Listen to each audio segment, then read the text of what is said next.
Olá a todos, aqui quem fala é o Dr. Bizu. Nós assistimos ao jogo da seleção brasileira contra o Equador, vitória magrinha, 1-0, chorado, um gol meio que sem querer, que desviou no zagueiro, bateu na trave e morreu no gol. Mais uma atuação muito ruim da seleção brasileira, que já não é de hoje, que vem apresentando um mau futebol. Desde a Copa do Catar, vem jogando muito mal, acumulando maus resultados, más apresentações. E o problema da seleção brasileira não é um só, não é só o Dorival, não é só Vinícius Júnior, enfim, é um conjunto de fatores que, somados, explicam, ou deveriam explicar, essa má fase da seleção. Começando pela CBF.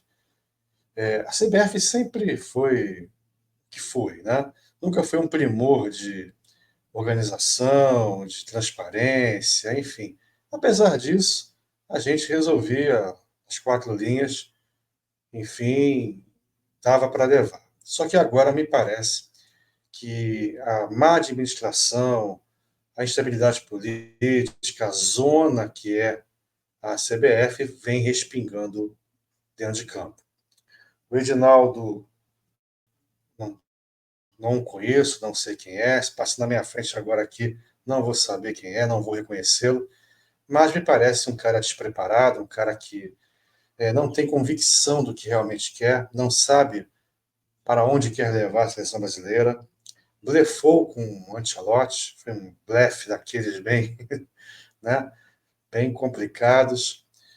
O Brasil teve que submeter a humilhação de ficar um ano aguardando uma resposta oficial do Ancelotti e aturou o Ramon Menezes como técnico interino, deu no que deu. Com a negativa do Ancelotti, ele viu a canoa furada que era, né? Acabou inventando, o seu Edinaldo inventou o Diniz como treinador, não podia dar certo, não deu, e aí inventou agora o Dorival Júnior. Na verdade, pelo que dizem aí pessoas que têm conexões com a CBF, não era a escolha preferida do Edinaldo, ele preferiria Renato Gaúcho ou mesmo outros técnicos, mas talvez não soasse bem junto à grande mídia. Consta que ele leva muito em consideração a reação da grande mídia. Quando eu digo grande mídia, leia-se Organização Globo, Sport TV, os comentaristas do Sport TV, em menor escala do UOL, da ESPN, como eles reagiriam a determinados nomes como treinadores do Brasil, né? Então, se a resposta seria uma má avaliação da escolha, então ele simplesmente não escolhe, não tem convicção do que realmente quer e acaba sendo moldado pela grande mídia, né?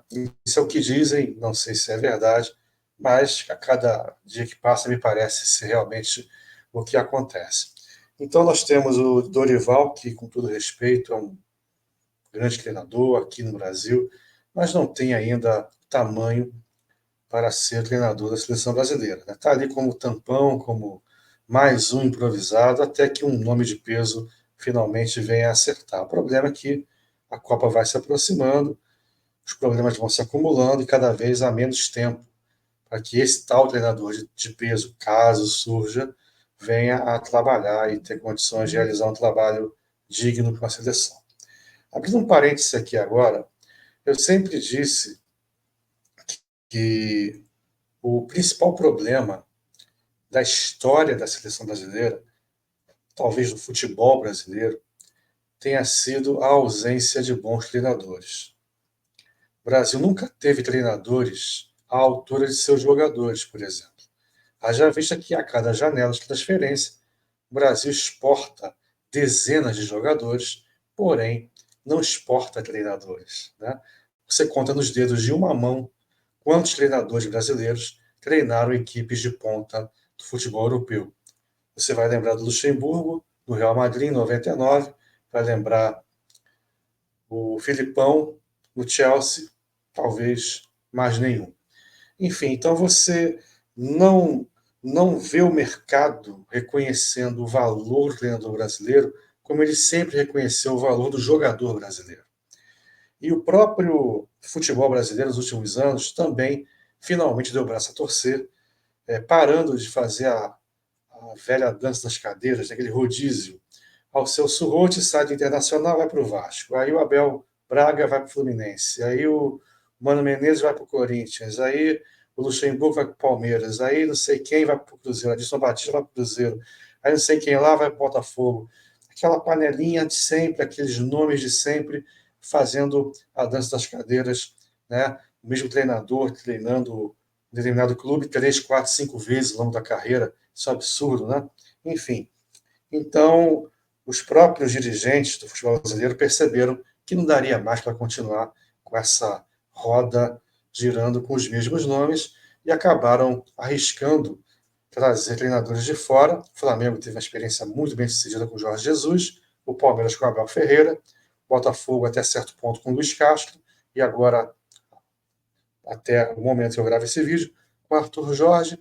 Há treinadores que não deram certo, outros que não são portugueses, mas também fizeram bons trabalhos, ou estão fazendo bons trabalhos, como o treinador do Fortaleza, por exemplo, dentre outros. Embora tenha havido vários exemplos também de treinadores estrangeiros que sucumbiram. Né? Mas, pelo menos, tem havido essa percepção de que o treinador brasileiro não é do tamanho do jogador brasileiro. Né? Qual foi o grande treinador brasileiro da história? Grande treinador. Tele Santana, tendo feito o que fez em 82 e 86, né? Não sei. Enfim, Felipão, Parreira, Zagallo, Deus me livre, né? Então não foram treinadores à altura da seleção brasileira. O Brasil hoje é pentacampeão porque nunca teve treinador. Caso tivesse tido, seria decacampeão no mínimo. Eu falo isso há 200 anos e nunca mudei de opinião, e a cada ano que passa eu estou cada vez mais convicto disso, de que o Brasil não é decacampeão mundial porque nunca teve treinador. Voltando ao assunto de seleção brasileira, o Dorival é mais um, acho que não tem o tamanho da seleção brasileira de futebol. Gente, a seleção brasileira é a seleção mais importante do mundo, a mais vitoriosa. Não é qualquer uma. Então, há de ser tratada com respeito e dignidade que ela merece, né? Então você vê que a CBF já lá em cima, perdida, sem direção, sem rumo, sem saber exatamente aonde quer chegar. Isso respinga aqui embaixo. Você tem o Dorival que convoca mal, escala mal, substitui pior ainda. Você tem, por exemplo, o Danilo. Olha, eu não sou um especialista de futebol, gente. Minha área é matemática, português para concurso. É que eu estou aqui dando uma de palpiteiro, tá? Então, eu que não sou nenhum especialista, o Danilo joga, sei lá, 2 temporadas pelo menos, na Juventus como lateral esquerdo. E aí o seu Dorival escala lateral direita. Como assim? Né? Eu, se fosse o treinador de qualquer clube, principalmente da seleção brasileira, eu chegaria para o meu principal jogador, no caso Vinícius Júnior, eu chegaria para ele e falaria assim: Ô Vinícius, você é meu principal jogador, tá? Você vai ser eleito o melhor do mundo. O PVC antecipou essa notícia ontem, né? Fontes do PVC o asseguraram de que o Vinícius vai ser o melhor do mundo. Então, Vinícius, você, na condição de principal jogador da principal seleção do mundo, onde você quer jogar? Em que posição? Fazendo qual função? Fazendo exatamente o quê? Onde você se sente mais à vontade dentro das 4 linhas? Me diga você, Vinícius, onde você quer jogar? Fazendo o quê?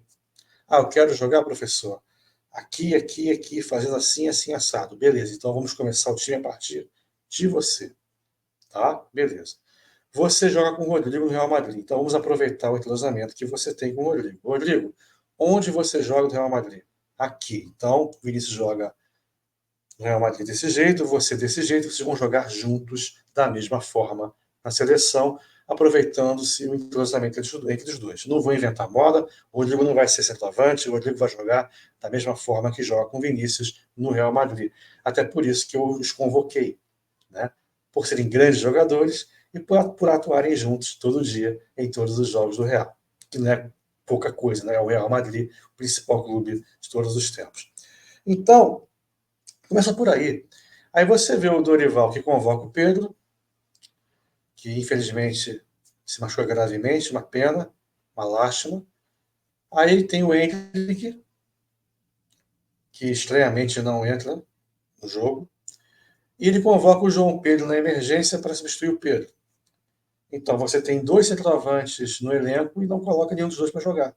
Coloca o Rodrigo de centroavante. Como é que pode isso? Sendo que ele não é centroavante do Real Madrid. Você está vendo? Eu que sou um palpiteiro, um cara que acompanha futebol à distância há algumas décadas, mais até do que eu gostaria de admitir, eu percebo esse tipo de coisa. Como é que o Dorival Júnior, com a experiência, com toda a qualidade que ele tem, evidentemente, ele não é nenhum péssimo treinador, pode não ter a estatura da seleção brasileira, mas não é também um bagre, né, vamos dizer assim. Não é um professor Pardal, por favor. Ele tem experiência, ele tem sabedoria, ele tem conhecimento de futebol infinitamente maior do que o meu. Então, como é que ele não enxerga isso e não faz isso? Qual é o medo de escalar o Hendrick? Qual é o medo de escalar o João Pedro, já que você o convocou, Dorival? Não entendo. Né? Não dá para entender.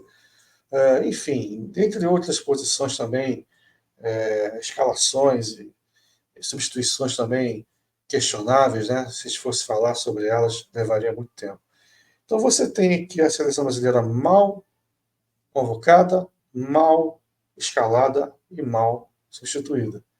E aí você tem também o seguinte: esse formato de eliminatórias, são 9 seleções, classificam-se 6 e o sétimo vai para a repescagem. O Brasil pode ser o pior Brasil da história, e talvez seja o pior Brasil da história. E não vai ficar em oitavo ou em nono. Não vai. Ele vai ficar à frente do Peru e da Bolívia, pelo amor de Deus. Nem que ele vá para a repescagem, mas ele vai ficar na frente da Bolívia e do Peru, mesmo sendo a pior seleção da história. Né? Ou uma das. Então, talvez o jogador, mesmo que de forma inconsciente, não se sinta com aquela responsabilidade de ter que dar tudo de si. Não é como em 93, que ou o Brasil ganhava ou não iria para a Copa, ou pelo menos empatasse, né? Ou o Brasil pelo menos empatava com o Uruguai ou não iria para a Copa. Teve que chamar o Romário como salvador da pátria, emergencial, para ele fazer o melhor jogo da vida dele. Talvez a maior atuação individual de um jogador pela seleção brasileira em todos os tempos, ou uma das, pelo menos. Né? E não é o caso hoje. Hoje você tem 18, longas 18 rodadas, são 3 anos de eliminatórias, que é uma perda enorme, um desperdício, uma perda enorme de tempo. O Brasil vai classificar, a Argentina vai classificar, o Uruguai vai classificar. Eu até, já que aumentaram o número de seleções, faz o seguinte: quem já foi campeão mundial tem salvo-conduto, está classificado. País sede e os campeões mundiais. Acabou. Então, os campeões mundiais vão ficar livres nas datas FIFA para jogarem entre si. Então, por exemplo, o Brasil poderia jogar com a Itália, a Itália, Nations League não ia ter a Itália, no caso. Itália e França, pronto, essa data FIFA. Aí na outra com a Alemanha e Inglaterra, na outra com Argentina e Espanha, na outra com Uruguai e repete alguém. Enfim, poxa, ia ser muito mais interessante, né? Para com grandes testes, né? Seriam os grandes jogos das datas FIFA, iriam eclipsar demais, inclusive. Então é uma possibilidade, porque até a Itália, que não foi as últimas duas Copas, ela ficar de fora dessa agora, com 48 seleções, é brincadeira. Não existe essa possibilidade. Né? Seria uma hecatombe, uma Alemanha ficar de fora com 48 seleções. Então, classifica automaticamente quem é campeão mundial. E, enfim, vamos enxugar isso aí, né? São 3 anos de eliminatórias, pelo amor de Deus, né? Poxa, não dá para aturar. Jogos que os próprios jogadores, de forma inconsciente, talvez, não levem tanto a sério. Até por isso, não se sentem motivados o bastante para jogar. E aí, o que eu faria? Seja sincero, eu como treinador, tal, ô Vinícius, está afim de vir jogar contra Equador e Paraguai? Você está afim? Ô, professor, essa porcaria de eliminatória, né? Tá bom, está precisando, está em sexto, tá bom, eu vou. Mas quando a gente melhorar, ganhar duas, três, chegar lá no topo, você me libera? Beleza, libera. Faz um acordo com os caras, ó. Quem está afim de jogar, Luiz Henrique está emocionado por ser convocado, bota o cara. Bota um cara que joga no Brasil, que jogue no Brasil, mas que vá com motivação, com vontade, querendo mostrar serviço, né? Querendo aparecer para os olhos do mundo inteiro, talvez para visando a uma transferência, enfim, para o futebol europeu. Então, é isso. Porque eu acho melhor fazer isso do que você convocar jogadores de times que não são do primeiro escalão do futebol europeu. Ah, mas fulano de tal joga na Premier League. Tudo bem, Premier League. Exatamente onde? No City? No Liverpool? No Arsenal? Não, é no Newcastle, é no Brighton, Southampton. Peraí, né? Então, pegar um cara desses, é melhor você pegar um cara aqui do Brasil, motivado, a fim de jogar, a fim de mostrar serviço, já que vai classificar de qualquer jeito. Então, bota os caras para jogar. E aí você consegue montar uma seleção, talvez, que seja tão ruim ou tão boa quanto a atual, mas pelo menos com mais motivação, com mais vontade, com mais entrega, com mais raça. Porque nós, torcedores, até admitimos perder, mas não admitimos a falta de vontade, a falta de raça, de determinação. Nós não admitimos isso em hipótese alguma.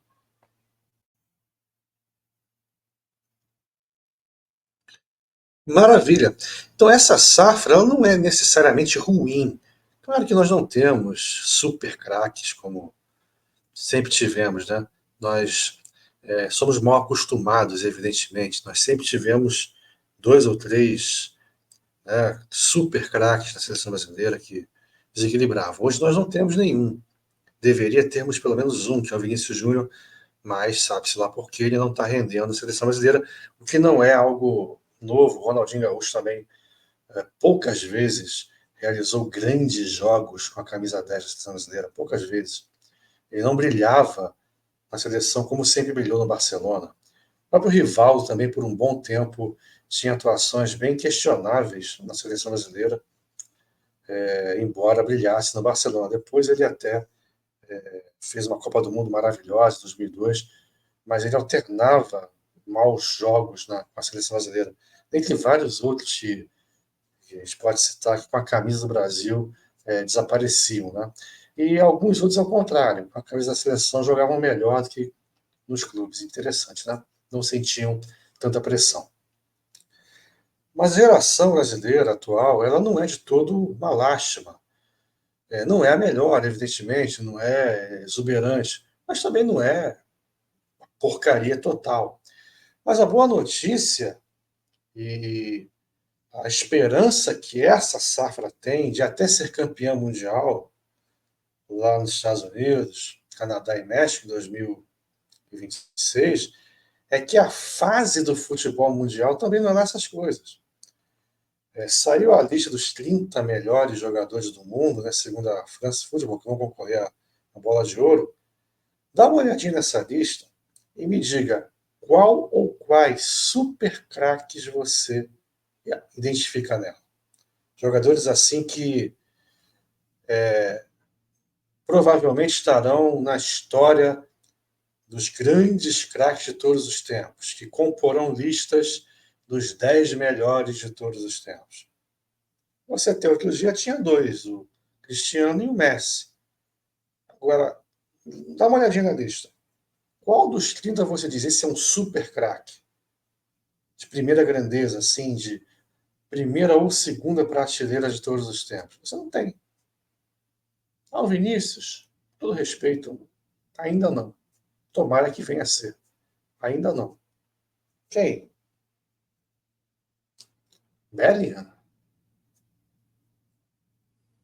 Inventaram Tony Kroos como para ele ganhar o prêmio como conjunto da obra.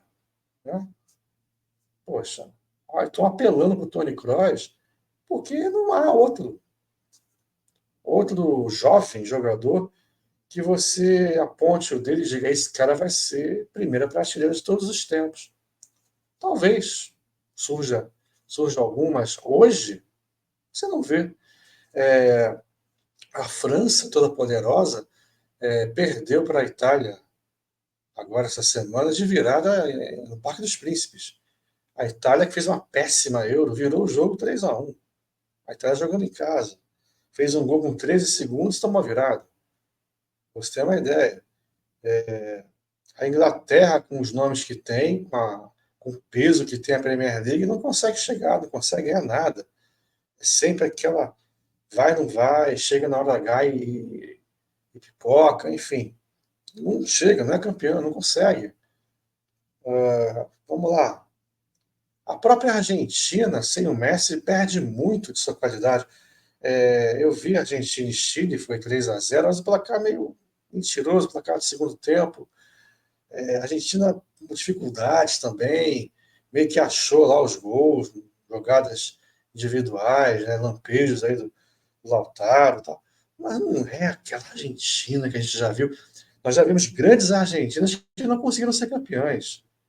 E essa que está sendo campeã 2 vezes da Copa América e campeã mundial não é nem de longe a melhor Argentina que a gente já viu, né, nos últimos anos. O Messi não está nem no auge mais. Ganhou 2 Copas Américas sem estar no auge. O auge do Messi não ganhou nada. O auge do Di Maria não ganhou nada. Foi vice-campeão mundial. O destino deu a ele a chance de fazer um gol de falta no Maracanã. No último minuto da prorrogação, ele perdeu a falta, né? Que já fez 200 gols de falta na carreira, no mesmo lugar. E naquele momento ele não conseguiu. O destino deu a ele a bola para ele virar ídolo eterno já em 2014, né? Fazendo um gol no Maracanã, sendo campeão mundial no Maracanã. Empataria, né? Empataria a prorrogação, iria para os pênaltis, mas ele não conseguiu. Mas você vê que a Argentina foi campeã de 3 competições depois de uma fila de não sei quantos anos. E também não está essa Coca-Cola toda, não está. Quem mais? Que a gente poderia dizer? A Espanha, campeã europeia, é a que me parece hoje jogar um futebol melhor. Mas também não é um bicho-papão, não é a Espanha do Iniesta, do Xavi, que encantou o mundo em 2010, campeã de tudo, campeã da Euro e tal. Ainda não é essa Espanha. Enfim, então, quem é o bicho-papão do futebol mundial? Ninguém. Então, se o Brasil conseguir se acertar por um mês que seja, né, fechar o grupo e conseguir montar uma seleção competitiva e afim, motivada, que realmente queira jogar, queira brilhar e trazer o Brasil de volta aos principais postos da Copa do Mundo, que o Brasil não passa nem das quartas de final, né? O Brasil não passa. As quartas de final são uma maldição do Brasil. Ou é complicado o Brasil passar as quartas de final, várias vezes eliminado nas quartas. Então, pelo menos chegar numa semi, né? Pelo menos chegar numa final. Né? E dá porque a fase do futebol mundial também não é exuberante. Então o Brasil tem sim totais condições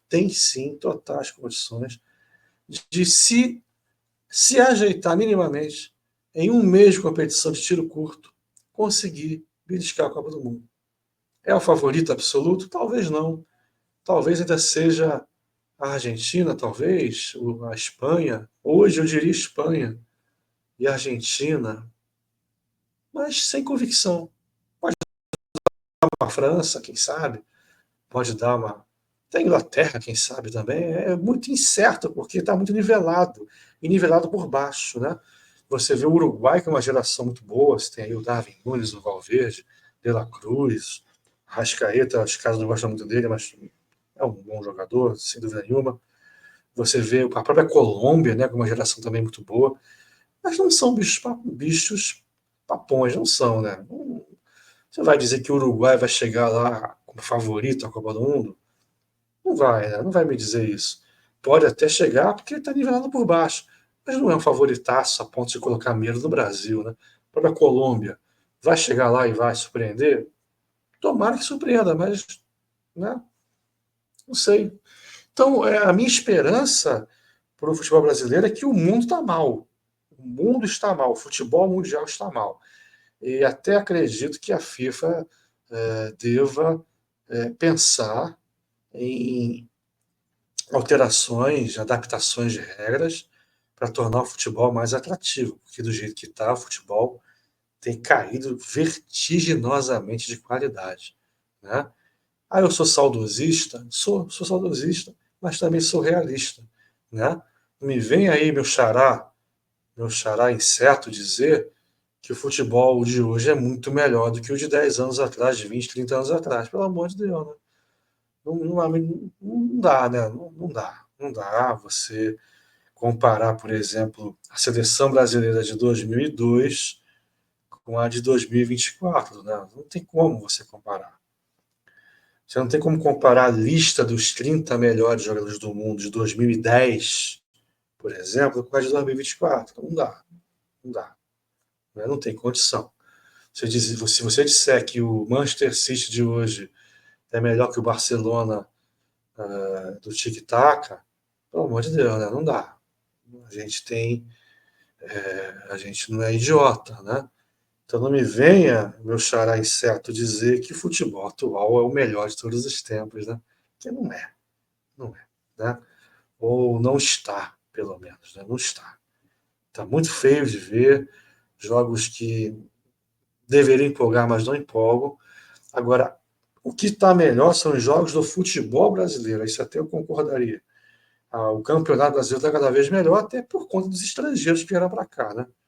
A qualidade do futebol brasileiro, do produto campeonato brasileiro, está cada vez melhor.